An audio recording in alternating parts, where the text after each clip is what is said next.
like to call to order the Town Council meeting of Monday, May 16th, 2022 at 7 PM in the council chambers. And if we could please stand for the Pledge of Allegiance. Pledge allegiance to the flag of the United States of America and to the republic for which it stands, one nation, under God, indivisible, with liberty and justice for all.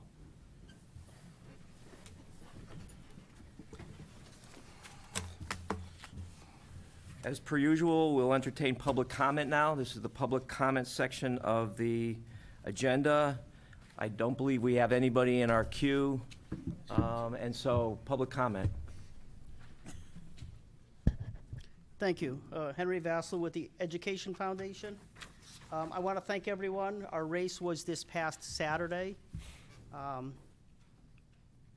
have a few people here to thank, but you know, a lot of people talk about education and supporting education, and quite a few people actually stepped up as volunteers to come out and help us raise money.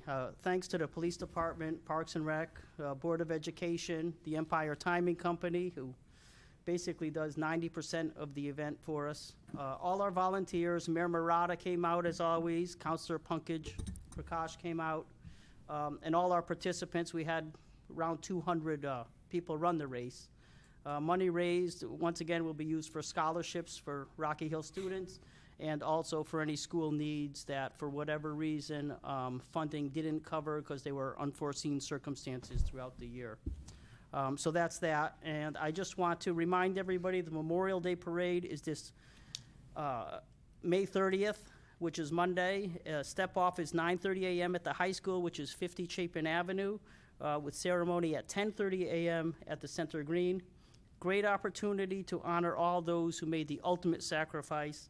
I mean, when you think about it, just us being here, elected officials, me standing on this side of the podium, allowed to say anything I want, these people paid that sacrifice to make all of that possible. So it's a great way to honor them by everybody coming to the parade and honoring them at the Center Green at 10:30. Thank you. I hope to see you all there. Thank you very much. Any other public comment? Anybody here from the public that wants to step forward? All right, seeing none. Deputy Mayor Sharman, at this point, I'd like to make a motion to amend the agenda, adding under new business 8G, discussion and possible action, approval, Fraternal Order of Police, FOP, Lodge 043, Rocky Hill Police Department successor contract. I'll second. So we have a second. Any discussion? Just a question to that. Do we need to move the executive session ahead of that on the agenda while we're amending it? Or is that a second one? John? No, usually you table the new business item until after executive session. When you come out of executive session, then revisit. So it's more of a just In putting off- sequence? Yeah. Okay. Okay, so we'll table it. Good question, I appreciate that. All right, with that, all in favor? Aye. Good, passes. Appointments and resignations, Counselor Duff. Do not have any appointments or resignations as of today. Thank you. Counselor Greenspan. No appointments and resignations. Thank you.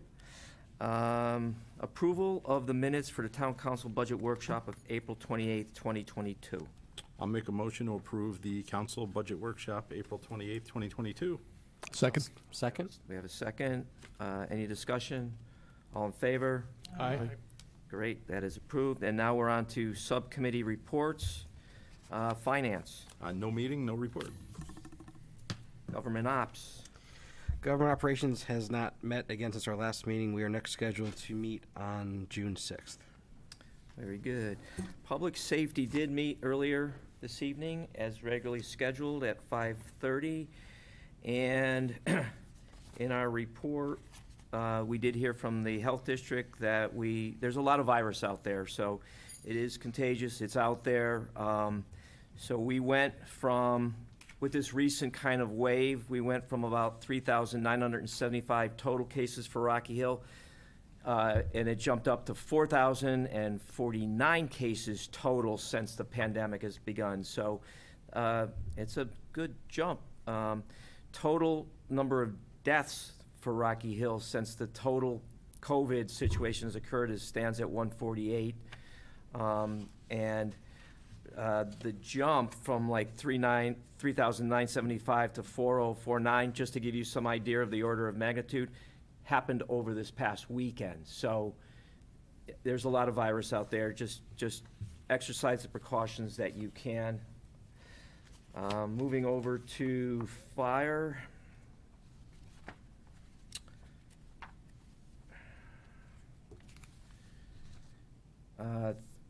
38 incidents to respond to, 472 training hours.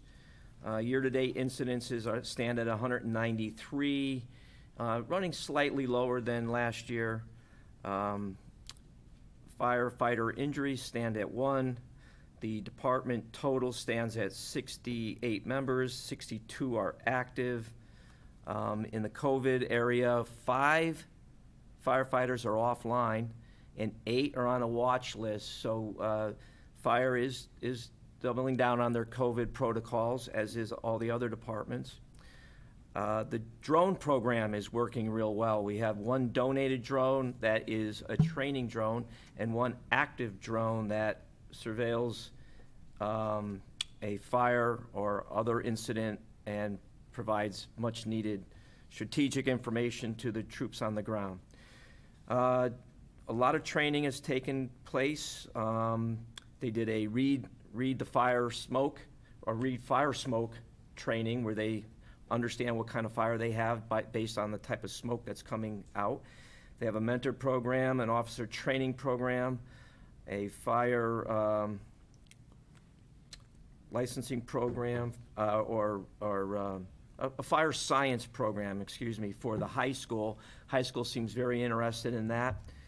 And they met with Kerma to go over the OSHA rules for the firefighter staff. Publicly, the fire department supported Terrier Tough in April, Dispatcher Appreciation Week, April vacation camp presentations and postings, recruitment postings, and April 27th was International Firefighter Day. Jumping over to ambulance. Ambulance is providing lengthy reports on response times, number of incidents, type of incidents, but very quickly overall, Rocky Hill Ambulance had a total of 341 calls for the month of March, which brings the 2022 total to 1,375 calls. There were a total of 8 canceled calls, 4 of which were no patient contacts, 2 calls that were canceled prior to arrival, and there were 6 lift assists for the month and 14 patient refusals for transport. There were 2 opioid-related transports this past month and 2 cardiac arrests for the month of April. The active writing members total stands at 34, which was what was reported last month. Associate members non-writing are 8, probationary members in training 11, medical leave 3, school leave 4, and 1 military leave. A total membership list of 61. Only one member has COVID and asymptomatic and doing well and should be back online shortly. Jumping down to the police report.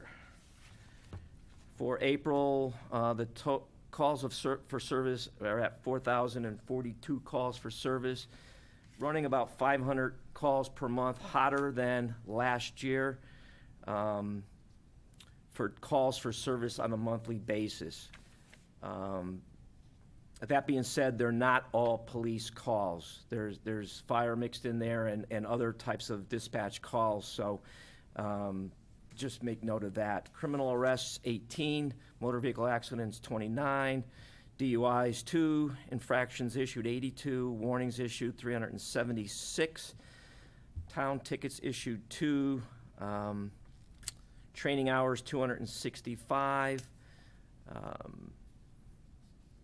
On April 26, Operation Penalty Box went into effect. Rocky Hill detectives participated in Operation Penalty Box, where they joined forces in the Greater Hartford region to present warrants for arrest or detention, and the team that used the 2 Rocky Hill detectives was very successful in apprehending 7 on those warrants were taken into custody. Catalytic converters continue to be the lead story out of police. They're still up over last year considerably. I'm just going to bring to mind one quick fact. There's a demand for these catalytic converters, which is on the black market. A catalytic converter can fetch as much as $1,600, according to the International Association of Auto Theft Investigators.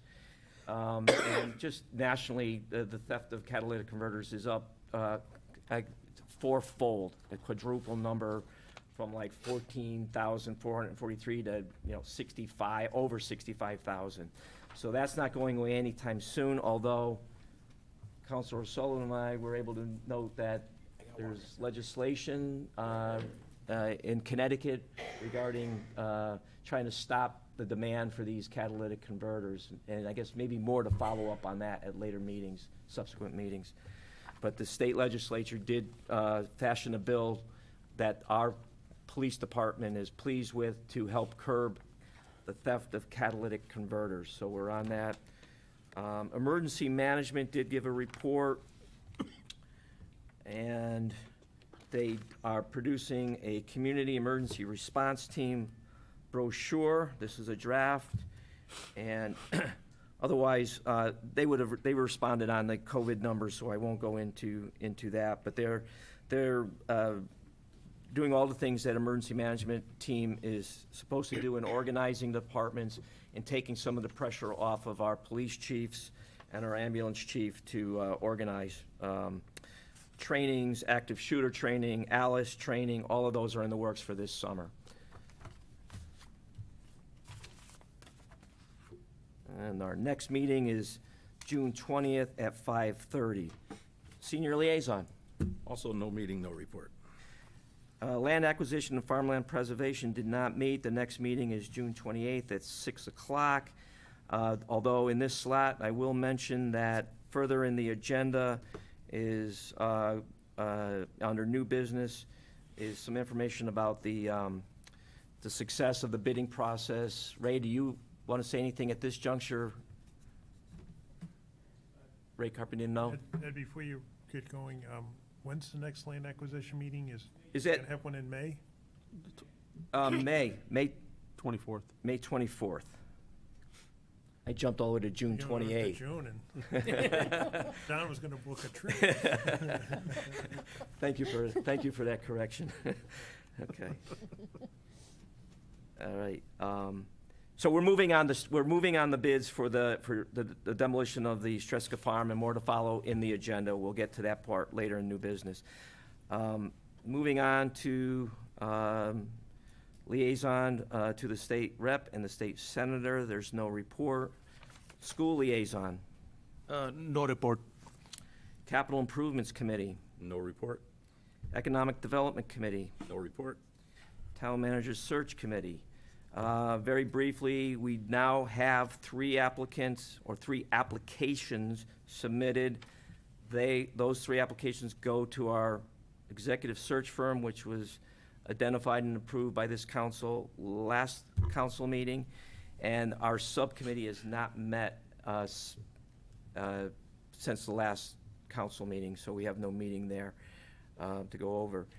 We will have a representative from the search committee out on Friday, and an invitation to the subcommittee members to go along with the representative from the executive search committee to see key aspects of the town, kind of a brief orientation to the town. And so we'll probably do that, and that'll be a subcommittee report for our next town council meeting. All right. Anything that you'd like to add, Councilor O'Sullivan? No? Councilor Prakash on the search? Okay. Thank you. Moving along, consent agenda. There is no consent agenda. Old business, discussion, possible action, American Rescue Plan, ARPA funding options. Nothing. Do we have anything? Other than we're gonna talk about the budget stuff, but. Okay, we're gonna be good on that. We'll hold. New business. Award of bid, contractor for demolition and abatement of the buildings at Struska Farm. Please, Ray, that'd be awesome. As Ray makes his way up there, we sort of fast-tracked this along. We would have brought this to land acquisition before bringing it to the council, but to pick up a couple weeks, we decided to bring it right to the town council, and Ray will explain why. Thank you, John. Okay, so we received 6 bids for the abatement and demolition of 374 New Britain Avenue for the house and all 4 structures, and also for some additional cleanup. As required by DECD, we had Zuvik Inc., our LEP, review, rank, and check references for all 6 bidders. And the low bid came in at $40,700, and that was Eastland Enterprises LLC. Zuvik reviewed and recommended that Eastland, along with their subcontractors, are qualified to perform the work. So just to try to get ahead of things, I sent the package, the DECD for review and approval. And today they reviewed the bid references in Zuvik's review, and they concur, so they approved the low bidder at $40,700 for Eastland Enterprises LLC. That is great news. So you were saying, Ray, that still has to go back to DEP once you award Eastland? Right, once you pass the resolution that we award the bid to Eastland, we work on the contract, and all the documents that go along with it has to get referred back to DECD for review. Mhm. Before I call for a motion to award the bid, any questions for Ray? I do. Councilor O'Sullivan. Ray, the gap between this low bid and the next lowest bid, and certainly comparing it, to the average of all the bids is just really striking. Yes. I mean, do you have an explanation for us, and does it raise any concerns on your part? I do not have an explanation. It did raise a concern for all of us involved. That's why we sent it off to Zuvik. Even though Zuvik is required to review it, we wanted Zuvik to review it also because we want them to, they followed up on the references, they followed up actually to Eastland and all of their subs to make sure that they're all licensed, qualified to do the job. So what is Zuvik's role in this? Zuvik is our our LEP, our licensed environmental the LEP? professional that we had to hire. That's been on this property since, I think, 2018, working with us. So you've had some dealings with them for the last few years then? Yeah. And have they dealt with Eastland in the past? They were familiar with them, yes. Okay, it's, I mean, they're Strange. eligible for the demolition, and their subcontractors are eligible for the asbestos and lead abatement. and who on behalf of the town will be supervising the process? Zuvik will be supervising this process, and also Steve and I and Steve's people will be out there too for erosion sedimentation, and also for just general, inspection of that, not going off property, making sure everything is clean on the streets and the public ways. But Zuvik is the oversight contractor for us. Okay, thank you. Oh, well, I mean, is it so kind of safe to say that they have done this work before? That's why they made a bid, right? Right. So, I mean, is there like a reference check kind of thing, piggybacking off of what Bill was asking, like the difference, like is there, obviously you have the consultant, Zuvik, but is there anything do they mention like past work, that kind of thing? Zuvik checked. No, the bidder, Zuvik checked all the references all the reference, okay, excellent, for Eastland and also their subcontractors. okay, And they talked to to Eastland and their subcontractors directly also. okay, So they thoroughly vetted. awesome, thank you. Eastland. I assume that the environmental and everything includes that there's asbestos. Yes. live in the area, will there be like a notice when they're gonna take that down, in case there's any airborne? You will know, but there will not be any airborne. They cannot allow airborne. The whole property will be Okay, encapsulated. The 'cause I building just- will be encapsulated. All right, so They have so to that, follow all state and federal okay. guidelines. So we for- would get notice, I don't know if you get noticed like by mail but it'll be directly. obvious, yeah, It will be obvious. yeah, okay, thank you. No, my husband has asthma, that's why. Sure. No, they cannot let that, and it's just a very small project, you know. It's a house. It should be done theoretically in a day. It's just, it's been so windy that if the wind's the wrong direction, I mean, we're pretty close, but if there's no airborne, that makes me feel better, thank you. Great, thanks for bringing this to our attention. Just kind of follow up on Councilor Sullivan, Councilor Crush. So the scope of the work, everyone's bidding on the same scope of the work. Is the timing the same? Like, it's the cheaper price, they're gonna do it in the same timing as the other contractors promised? Like, Yes, we have, I think it was 60-day. okay. So we're not extending this out for a cheaper price. Everybody's got the same deadline? Okay. And you said 60 days to complete it? I believe it was 60 days, Steve? I think we wanted 60. And also overhead. What was the comment on overhead?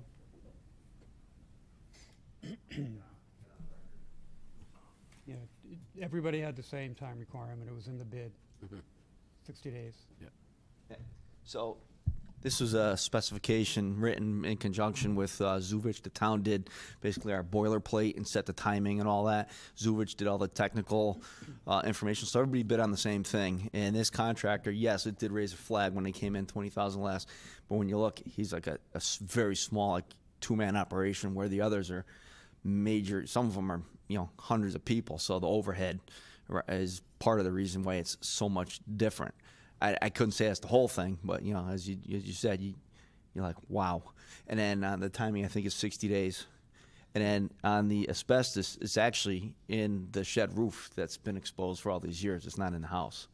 So, and it's a small amount, like 10 square feet, if. So it's been blowing in the wind forever. Are they required to post a bond for completion of the work? So, okay, all right. Yep. And the 60 days is not just for folks out there on TV who might be watching. It's not 60 days from when we approve. It's 60 days from whenever DCD does their Notice to sign-off. proceed. Notice to proceed. DEC approves everything. Yep. So they have to approve. Then there's a contract that needs to be signed. Then they're issued a notice to proceed, and from that time, the notice to proceed, they have 10 days. It's generally, I don't have it in front of me. It's generally 10 days to start, and then it's the 60 days start rolling from that notice to proceed. And just as a note, when we did the bid, when we did the grant, we estimated a $50,000 cost in the grant. So we're even below what we projected, John? which is a good thing. Yeah, I had similar questions, but, and they're answered, which was the, with regards to the duration, in regards to the overhead, which that makes sense. That was something that crossed my mind I was gonna ask about. But without sounding overly obvious, and I apologize for this one, but are the tasks, the milestones equal to the same as the others? In other words, have you compared, like, here are the tasks that we're doing to demolish this? Was it obvious listed on the contract on what they're gonna be doing, so that it's compared to? Yeah, Yeah, it's very the work. detailed. Okay. Zuvik did, like Steve said, we did the boilerplate. Yeah. Steve did the boilerplate. Zuvik did the actual scope, all the technical requirements that they had to go through to meet all the federal requirements for lead and asbestos abatement. Very detailed. Licensing, reporting, verification of where the waste is going, receipts, invoices, the whole gamut. I appreciate that. I figured that was the case, and I think that's what I heard earlier as well, but I thought I'd just reiterate. Thank you. Yeah. Great, and I Mona? was going to say, yeah, and they had the mandatory walkthrough, which they couldn't make the bid without the mandatory walkthrough, so I Right. think that helped on yours as well. All right. Yeah, so in no way is this being rushed. Obviously, the sooner we can move on that building, we've all been waiting patiently. But I think it was appropriate that town staff brought it to us quickly upon the timing of DEP and approval and all this stuff. So that's great. I'm happy to have it before us tonight. With that, do I have a motion to accept the town resolution, May 16, 2020, for the award of the bid? Yeah, I'd like to make a motion to award the bid for the demolition and abatement of the buildings located on 374 New Britain Ave. That it be awarded to Eastland Enterprise LLC for the amount of $40,700. Second? I'll second it. Any further discussion? All in favor? Aye. Unanimous, no abstentions? All right. And the mayor is back with us from her meeting. We left off right going on to B on new business. You're welcome.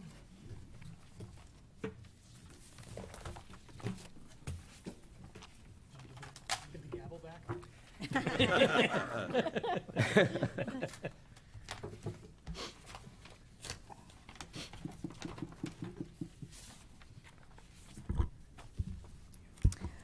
Okay, item B, discussion possible action 2022-2023 town budget, town council budget cuts or additions.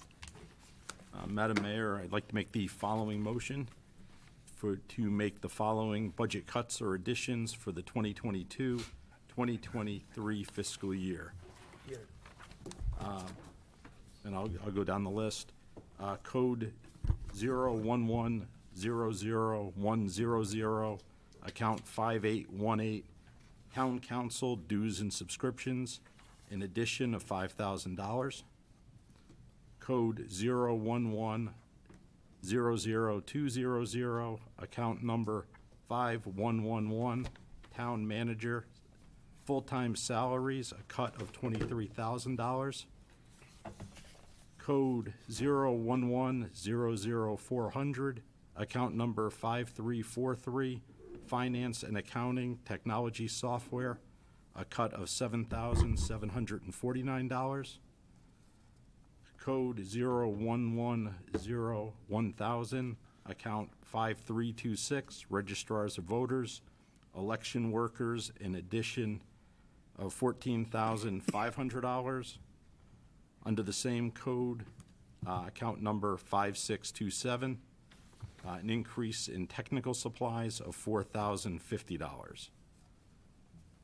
Code 01202-101, account 5111, police administration, full-time salaries, a cut of $53,118.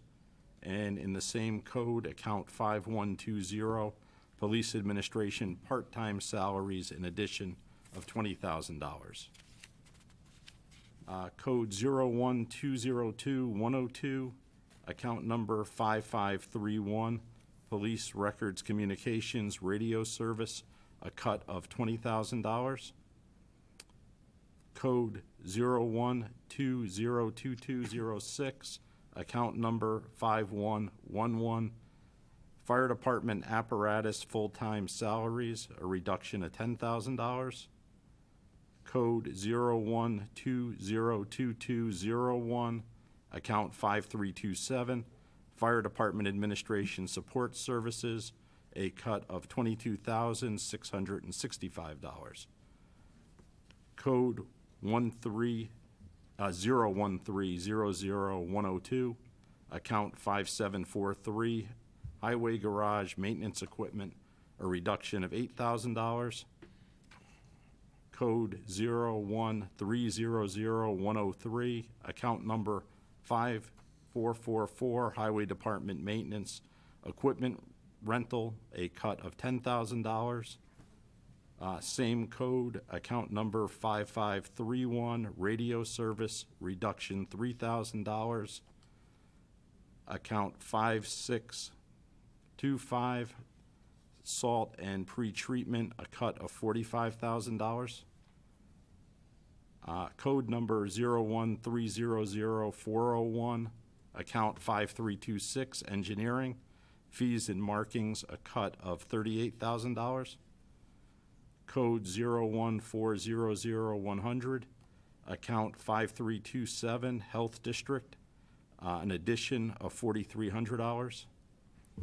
Code 01500-100, account 5732, Park area grounds, ground improvements, a cut of $10,000. Code 01500-200, account 5111, senior program, full-time salaries, a cut of $57,749. Same code, account number 5120, senior programs, part-time salaries, an increase of $11,000. Code 01802-5809, education, Board of Education, a cut of $350,000. Code 01900-100, account 5210, employee benefits group insurance, a cut of $50,000.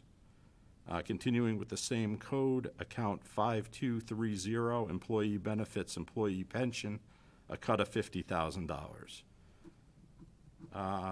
Account 5232, employee benefits, OPEB trust contribution, a cut of $30,000. 5250, employee benefits unemployment compensation, a cut of $10,000. Code 01900-200, account 5261, insurance, heart hypertension, a cut of $2,000. Code 01900-300, account 5808, contingency reserves, contingency account, a cut of $25,000. 0195000, account number 5338, capital improvements, assessors revaluation, a decrease of $25,000. Within the same code, 5723, capital improvements, building improvements, fire department, a cut of $46,000. 5725, capital improvements, building facilities, a cut of $33,000. 5753, capital improvements, equipment, highway, a cut of $75,000. And 5720, capital, Board of Education, building improvement, schools, a cut of $150,000. I'll second. I love having that easy part.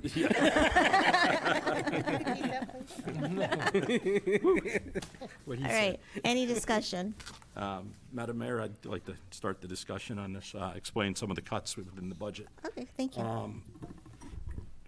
We'll start off with the finance and accounting technology. We're going to phase that in over a 2-year period instead of doing it all within 1 year. The addition for the registrar of voters was the budget book wasn't complete at the time, so those were necessary works considering we're going to have a primary this year. The police department administration, the animal control officer was to keep as a part-time position, not going to a full-time position. Radio service, 5531, that's a service contract that would go forward. So we are allowing $30,000 for repairs and maintenance in the course of the year instead of buying a full service contract. And we'll see how that works for a year. Fire department full-time salaries was due to a staff change. Support services, we're going to delay within the hiring a consultant for the strategic plan. Some of the other cuts were based on, the small cuts are based upon prior year uses. Salt and pretreatment, while it's a cut to the budget, we'll be using town aid road funds to make up the $45,000. The fees for markings will also come out of the road referendum monies, so that will still be taken care of. The health district increase was based on a new rate that was set at our last budget workshop. The Human and Senior Services Program, at this time, we were not going to fund a full-time position. The Senior Community Center has been open less than a year. While it's really busy and doing well, let's get a year worth of data to see what we need, whether or not we have a person within that could possibly fill that role on a part-time basis. But we did allow, added back $11,000 for some part-time assistance. The cuts to employee benefits were vetted with both our town manager and finance director, as well as the contingency account. The one item to note there is in the employee pensions.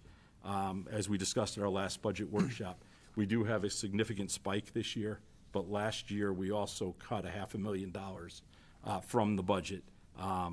The economy, the market, the stock market was in a very different place this year. Not as comfortable in doing so. We don't want to do anything that affects our bond rating adversely, so that's why we went with a very small cut. The assessor's revaluation, there is money set aside in prior years, so it shouldn't impact the project going up to this year. The fire department radios or improvements, that was to be funded with the special revenue that is coming from the fire trucks responding to calls up on the highways. The lights at Elmridge Park, we're gonna delay that project, and the leaf unit for the highway department, we're gonna delay that at this period of time. And at our last meeting, the Board of Education had returned the $150,000. Also, the $350,000 cut, we did speak to the Board of Education and vetted that cut before putting it into the budget. Just a couple of other small notes. Well, they'll come later in the, I won't make small notes, they're in another motion. I'll leave it at that. Okay. Any discussion? So I can go. Okay. If, Bill, are you, Go ahead. were you going? After you. Sorry, I didn't see it, that's why. No, After you you. first. Go ahead, Pankaj. Okay, I'll go.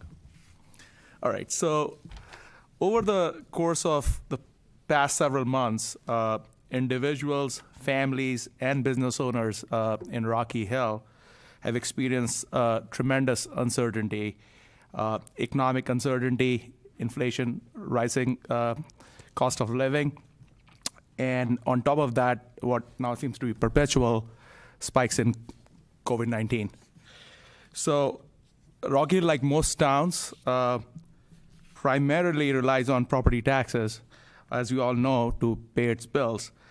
And for the last several weeks, we as council members have been listening to residents and discussing among ourselves several hours during the week outside of this chamber, putting a lot of hard work and just trying to protect the taxpayers from any unnecessary and unreasonable tax increases. We have done this in the past by prioritizing our needs versus our wants, and this year is no different. Just like many of our fellow residents do every day for their household budget. So I'm very thankful, by the way, to the town manager and the finance director here for all their support. I will be remiss if I don't mention them because this is not going to be possible without their help every year, pretty much, right? So and my fellow councilors who, like I said, have put in tremendous amounts of time along with me, but I'm just following like Councilor Greenspan, who actually devotes hours and hours of his time going back and forth and providing us a good overview, all of us.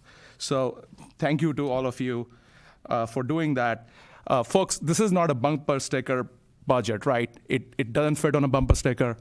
It's not full of slogans, but it reflects all the choices that we need to make as residents and town councilors.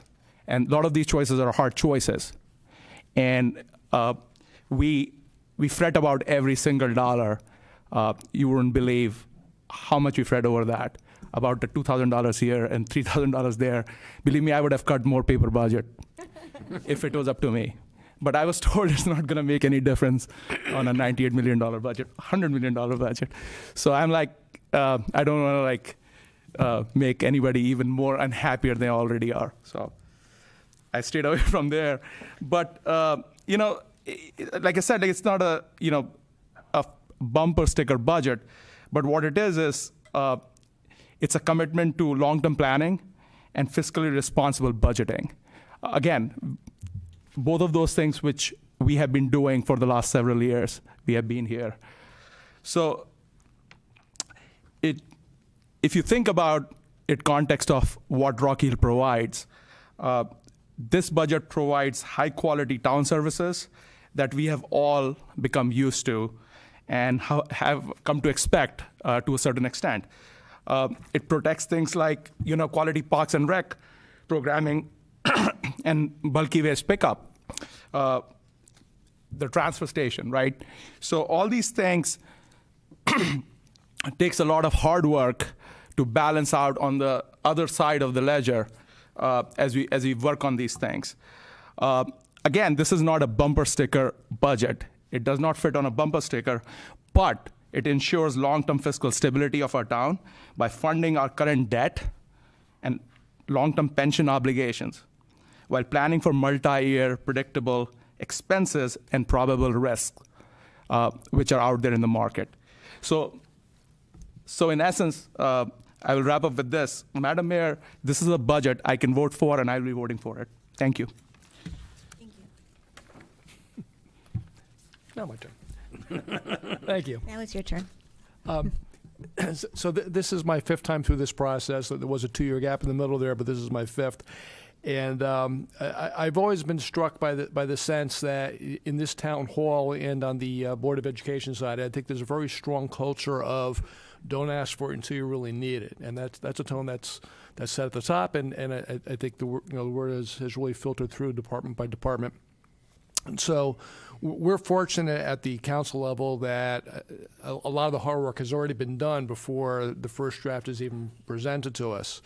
And then obviously we have our role, and the amendments here reflect that. But I know that a lot of thought and care went into these further revisions.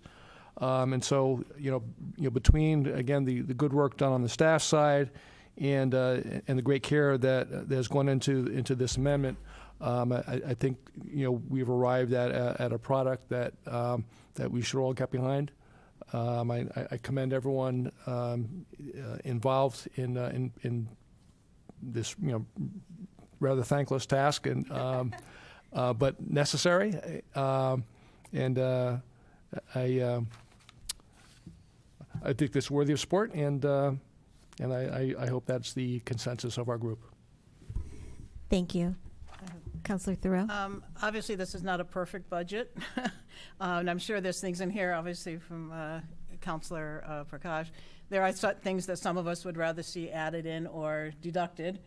That said, I think this budget does provide for the essential services the town has, and we were able to add some additional programs, projects, and services. I would be remiss in not saying, though, that fortunately we were able to do this because of the ARP funds. Without those funds, probably last year and this year's budgets, we would have seen significant mill increases or a reduction in services. That said, as I said, this is not a perfect budget, but I think taken as a whole, it is a budget that I am able to vote for. Thank you, Councilor Thoreau. Do you want to go and just keep this flow going this way? We'll just keep. So it's like the wave. It comes over here, it comes back. Yeah, I echo the sentiments of the councilors who have spoken before me. Also, I'd also like to thank the folks from the different department heads who came up to speak, who I think gave us a very honest feedback on things that may have been wants versus needs versus stretching it out for multiple years or delaying. That type of honest feedback, knowing that we're going to be reasonable and work together to help them down the road when they really do need something, I think is very useful in informing this process and helping to identify some of the, some of the tougher cuts that we do have to make. I think everything that got presented in the budget in an ideal world would have been great to fund because there's usually good reasoning behind them. But for some things, we need to find an alternative funding source, like Councilor Greenspan mentioned. We may need to find new ways of doing things. Or it may need to go on hold because it's something like the LED lights, which are more of a nice to have than something that would, give a strong and obvious return on investment. I think our town staff and certainly the Board of Ed do a really good job at providing a strong return on investment, but our investment does go up every year, and that hits everybody in the pocketbook. I think it's very helpful as well that we're able to use the American Rescue Plan funds, and in a way that was more broadly applicable this year. I think we probably would have liked to have maybe applied some of these last year as well to help take some of the strain off of our folks who are struggling, not just with inflation now, but with all the uncertainties that have been happening over the last number of years. So I am glad that we did listen to, of course, town staff, and we've been responsibly applying those funds. We're still saving some aside for future projects, but the goal of that program was to help people during a very challenging and kind of unprecedented time in our country. And I think applying the funds in this way certainly helps us do that. And it also will allow us to serve a little bit, it may not be a bumper sticker budget, but it could be a bridge budget, which allows us, as we try to pilot new things, Councilor Greenspan mentioned for some of these, we might be putting them hold as we explore new ways of doing things, and this will allow us to keep our services steady while we do that. We're going to need to keep getting creative, because I don't think the budgets in any coming years are going to be much easier. And at some point, the ARP funding is going to run out, and so this is going to help us set up, be well positioned for future budgets to come up with new ways of doing things to help keep those services high, and hopefully our costs as reasonable as we can. And the other thing I do want to note is that when we do set the mill rate, it's going to be an increase, and that we don't want to minimize the impact that makes people, especially the folks who are living closer to the edge and folks on fixed budgets. But our mill rate is pretty honest. We don't have extra taxing districts, extra fire districts. It's all inclusive. It is, it covers all the service that you get from living in Rocky Hill, which are really top in our area. And I think we're all fighting pretty hard to keep it as low as we can. So I just appreciate everybody who participated in this process, either in public or in meetings and sidebars that we were able to do, talking with Alan last night as everybody's dinner was getting cold. I think it was pretty helpful as we work together to make sure that we're doing the best by the taxpayers, which is why hopefully everybody's here. So I again, similar to what Councilor Thoreau mentioned, there's probably different things that each one of us would have done a little bit differently, but that's what you get in negotiation. And I thank everybody for their work in the process. Very briefly, I know I admired Councilor O'Sullivan when he chaired finance. He always gave a good, thorough report, and you were really on top of the numbers. And you set a high bar, which has equally been met by Councilor Greenspan and Councilor Levine in supporting our effort to review the budget. So I'm indebted to them, because I am not your numbers guy. And I know that, again, I would thank our award-winning finance team of John Mayer and Mona. Thank you. Yeah, I'd just like to first echo thanks to Mona and John. They give us a lot of information that makes our jobs a little bit easier, as difficult as it is. And I think similar to what some of the comments were about, it's not a perfect budget, and there probably never will be a perfect budget. But I think the key word for this budget is balance. There are a lot of things we had to balance to try to get to a point that everybody could be happy with. I mean, salaries have gone up, benefits have gone up, fuel costs have gone up, general energy prices have gone up, material prices have gone up, supplies have gone up. And so with all these things going up and trying to minimize tax increase, that's where the ARP money came in, but how much of it do you use? So we still have some as a safety net because COVID is not over. There could be other reasons we need to use the money in the future. So this whole process was a huge balancing act. Normally we're just balancing things on the expenditure side. This was a little bit unique, where we also had to balance things on the revenue side. And so I appreciate everybody's efforts and input, because there is no perfect answer, but I think we've come to a solution that's as good as it's going to get based on the hand we've been dealt. So I'm fully in favor of this. Being at the tail end, it's just again another reiteration of what everyone's saying here. We all know that this is a very stringent and dedicated effort, and I'm humbled being surrounded by amazing people across the table here, from left to right. But I agree, it's well positioned for long-term growth and planning and so forth. And I too support this. Did you want to say anything else? No. He had to make the motion. That was long enough. Alan is ready to put this to rest now. Yeah. Yeah. Both well, Alan and Jeff probably. I'll just add my comments, and really kind of just reiterates what everyone says. I mean, we have been working, for the past several months and meeting with folks and probably giving Mona and the town manager Ajita with all of the different ways we were looking at decreasing the budget. But, together we chipped away at ideas to decrease the burden to our taxpayers, while, as folks have said, delivering quality services that we've all come accustomed to. Since taking office in 2019 and ushering in a new administration that's committed to long-term planning and fiscal responsibility, we have really found ourselves challenged each and every year by some unprecedented situation, and this year was really no different.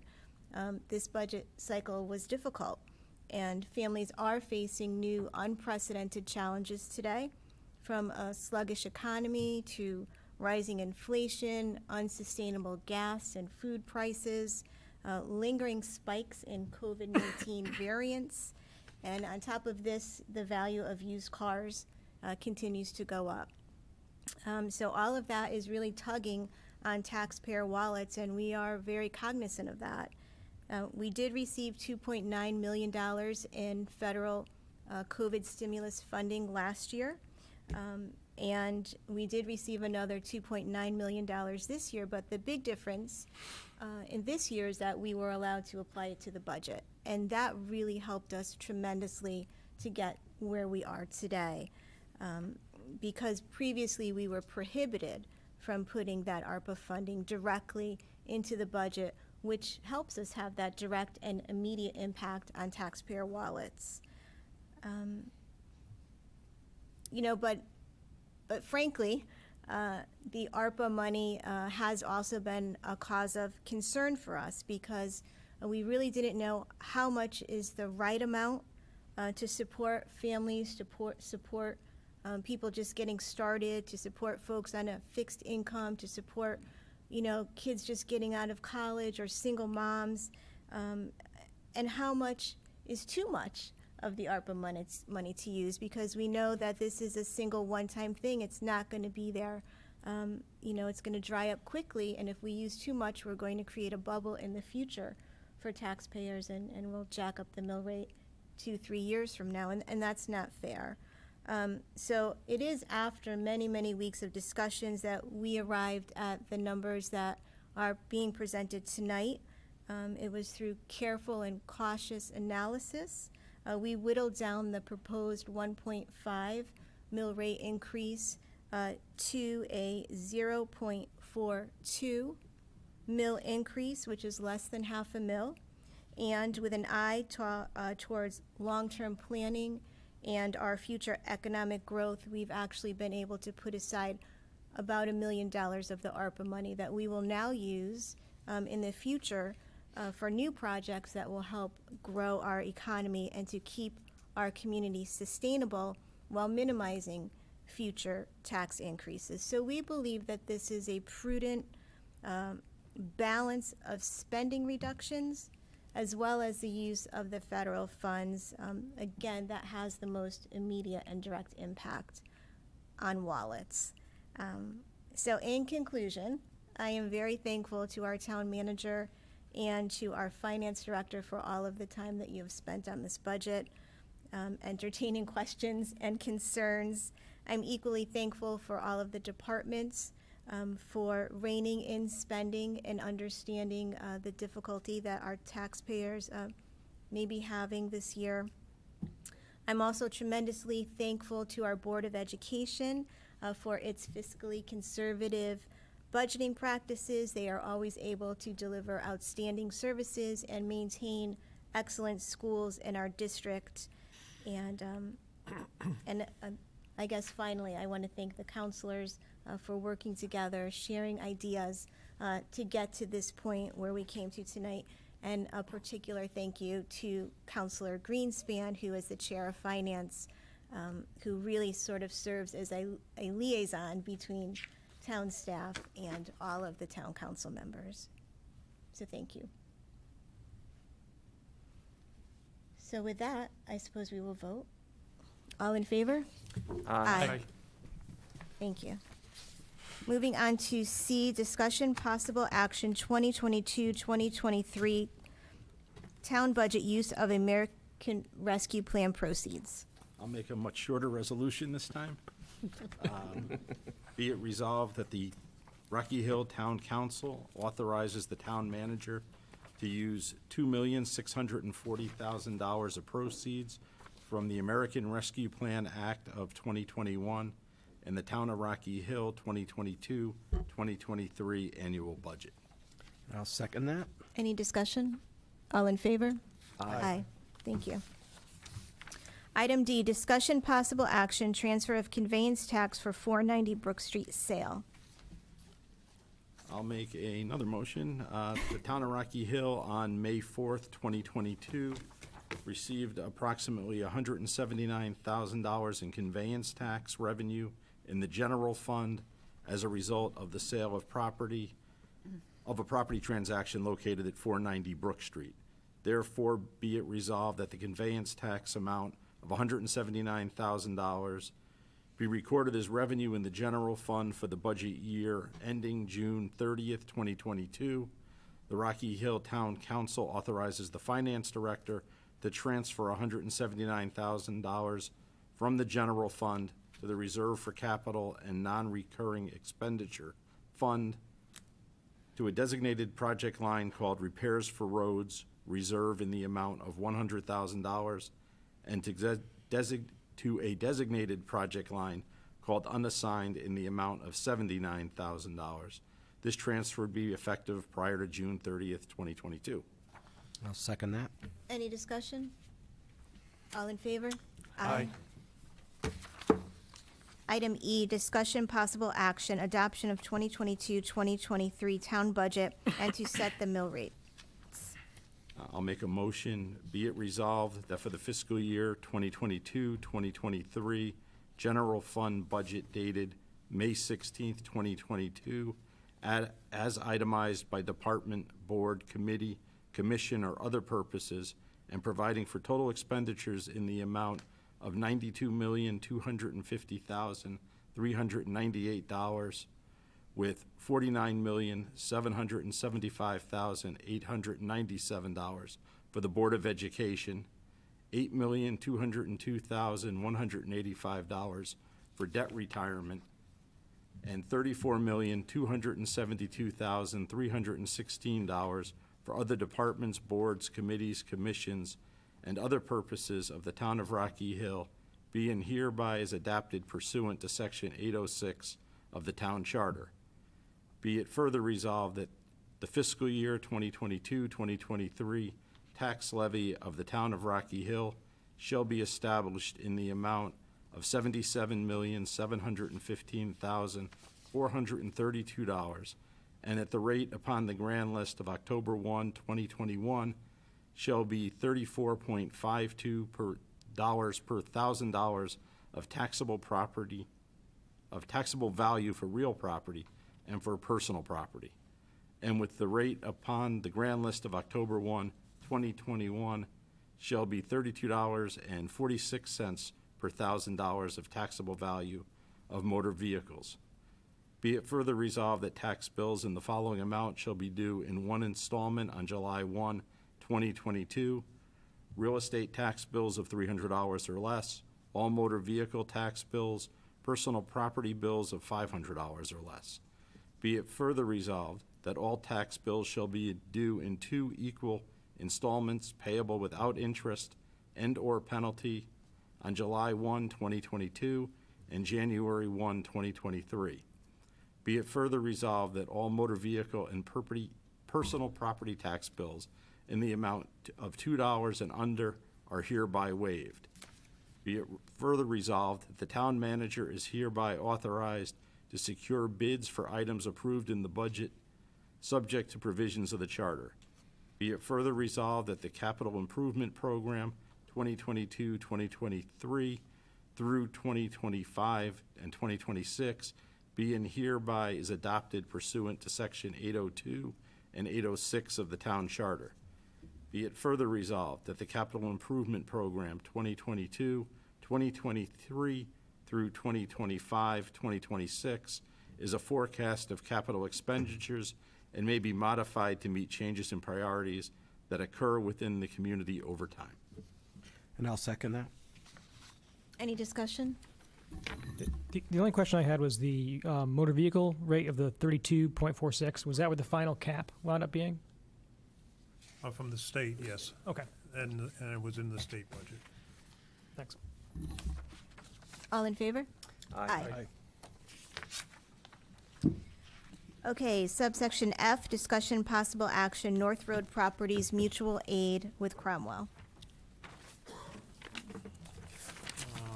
Everybody should have got a nice map created by Steve and his crayons.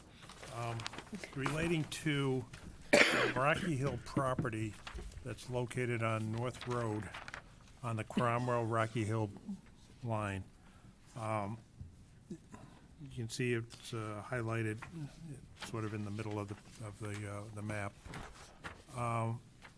There is one person that interested in, I believe is pursuing developing a plot in that North Road section.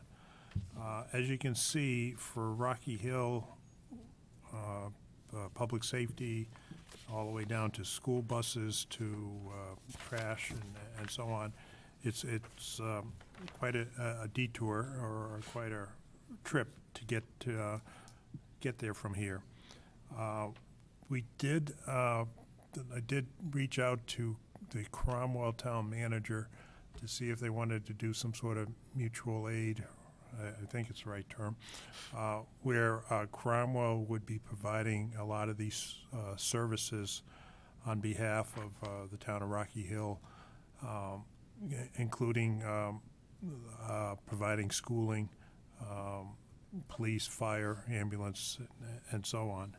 And we did get he did bring it to the Cromwell Town Council, and they are interested, or not interested, willing to do that. But of course, there'd be a cost to the town to provide that, cost to Rocky Hill to pay Cromwell to provide these services. So, so basically, Cromwell would probably want to receive the assessed value of the property at their mill rate as well as their fire rate for reimbursement for the cost of the services being provided by Cromwell on behalf of this Rocky Hill town.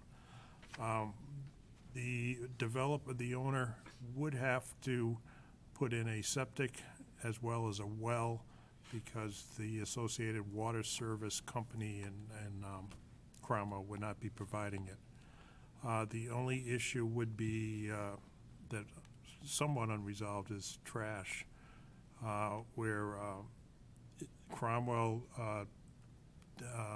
residents have to subcontract out for trash removal and so on. Where in Rocky Hill, it's part of a service the town provides to its residents. So I guess it's just bringing to light the situation that we have with a potential residents over in North Road, whether the town would be interested in working with Cromwell to basically provide the services as though this was a property in Cromwell, but negotiating a reimbursement rate perhaps based on the assessed value and the mill rate of Cromwell to provide them revenue to provide all these services that were mentioned earlier. Did I cover everything, Steve? Oh. You should say, yes, you did. He's leaving himself an out.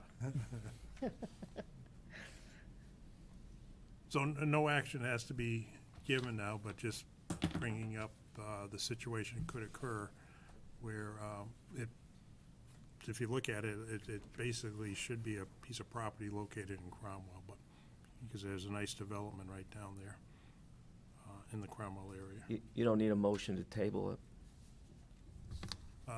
We're not making a motion to pass anything. So. No. It'll show up as old business. Yep. Can I ask a couple quick questions? First question. So are there existing homes there, or it's being developed now, or? Well, there's development in Cromwell there, but as far as Rocky Hill Homes, there's potentially 2 lots that could be developed. Oh, okay. And one is being developed now, and so on. So then you get into, I guess, I'm not sure if they're moving with the building permit yet or not. But, I guess it's just more if, which way we want to handle this, which way the town wants to handle this. So at most 2 properties, you'd have to figure out their value and all that to figure out. Yeah. Would residents of these 2 properties still be able to use any Rocky Hill services, like Parks and Rec or stuff like that? I would say yes. This is focusing more on schools and public safety. But again, if the residents have children, they most likely would be friendly with Cromwell people, so they'd Right. probably be more interested in dealing with Cromwell activities. Yeah, I'm just thinking if there's certain services they still use in Rock Hill, do we have to shave a little of what we pay, or it's not, maybe it's not a meaningful Yeah. number at that point, but. Because I believe it would be like our building department would oversee the Yeah, construction so stuff like and that, so yeah. on. So it wouldn't be a dollar for dollar thing Yeah. in our eyes, but in Cromwell's eyes, they just say, Yeah, just a question, John. So if this goes through, how does it get enforced? Does it result in a covenant being recorded in the land records to benefit those houses? would probably be some sort of agreement between Rocky Hill and Cromwell, similar to something that I think they have in place on Hangdog Lane, saying what services would be done, and I would assume it would be placed on the land records. Okay. And then we'd have to figure out the option is who determines what school the person goes to, or whether it's open up that the resident could go to Rocky Hill schools or vice versa. So Yeah, I think just- it's all in the infancy stages, but this is a situation that probably could be moving along quicker than you think. Yeah, just give you background, because I'm one of those houses off of Hangdog he's talking about. So this is a little bit different, because they're really talking about almost pushing everything to Cromwell, where we still have Rocky Hill schools and Parks and Rec and police, and we just have, basically have plowing and garbage from Weathersfield, and I think that's about it. So it's not quite apples to apples what they're talking about. And is that arrangement that they are describing, is that like a customary arrangement between towns for solving this type of situation, or is it novel? I think it's more of a unique situation where, as Jeff was describing it, he was practically right. It was easy to get from Weathersfield to Rocky Yeah, Hill. I'm not that far, from so there. it's a little different. Where this one here is, you got a number of miles, and so it would take a while for the services to get there. So that's why we're just proposing if Cromwell would be interested in treating this as a Cromwell residency. And is anything that any of the development that they're doing like pending or contingent upon having this arrangement in place? Like when would we need to have an agreement formalized? I think you probably have 3 sets of attorneys working on this between the 2 towns, as well as the attorney representing the person developing the property. And I guess when that person's ready to move on it, then somehow it would have to be resolved and decided upon. And, just curiosity, I'm not looking to give any part of our town away, but has it been considered to adjust the lines actually, if it seems like this piece of property should more or less fits in Cromwell? Is there any discussion on adjusting the line so it's part of Cromwell and not our concern? Not at this time. It's just more that they want to develop a house or a residency in that town. And I think we're just expanding it into encompassing more services than just probably police and fire. Okay. Then finally, moving on to G, discussion possible action, approval Fraternal Order of Police, FOP, Lodge 043, Rocky Hill Police Department successor contract. I'll make a motion to table. Second. All in favor? Aye.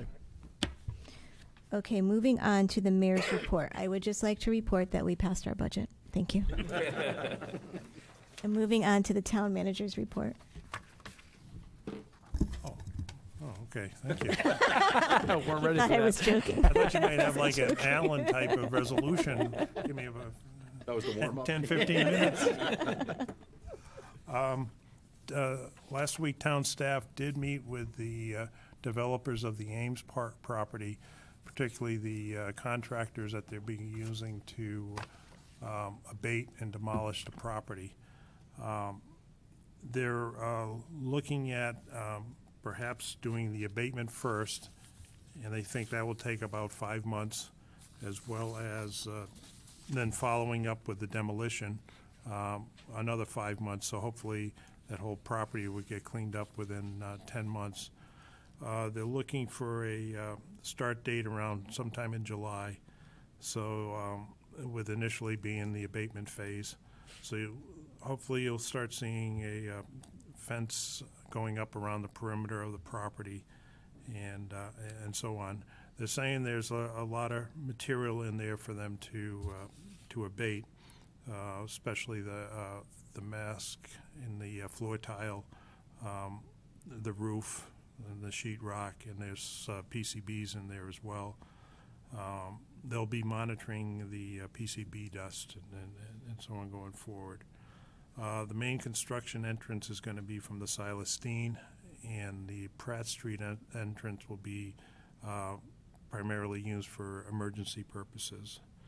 I believe the construction team will want to be meeting with the condo association to begin dialogue about what's going on. And hopefully they're planning on creating a web page or an app to keep the public informed on how the project's going. So it looks good that the Ames destruction is going to be taking place in the near future. Okay. Lisa, the fountain's running today, so you can take a look at that when you leave. I was wondering, when do we turn the water on? Because that's another bill. Henry updated everybody on the Memorial Day parade during his public comment. You should have a copy in the packet that Mona gave you with all the budget-related resolutions that the Board of Ed's invited the town council to a student design night at the high school relating to civil engineering and architectural and so on. So that's June 7th at 7 p.m. And they're asking that you RSVP to the teacher, Donald Brown, if you're going to attend by Wednesday of 2001. And also you should have got an invitation for the Rocky Hill High School graduation, which is scheduled for, I think it's a Saturday, June 18th at 10 a.m., with the rain date being the 19th. And the graduation will be held at the baseball field, the Dunkin' Donut Park. They're asking for an RSVP. You can either send it to myself or to Christine over at the Board of Ed, and we'll just forward it on. That's all. Okay, thank you. Moving on, executive session A, contract, sorry. Sure. Madam Mayor, I'd like to make a motion to go into executive session for the purpose of discussion on contract negotiation, discussion with town manager, director of human resources, and legal compliance regarding Fraternal Order of Police, FOP, Lodge 043, Rocky Hill Police Department. Second the motion. All in favor? Aye.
Madam Mayor, I'd like to make a motion to come out of executive session. Second.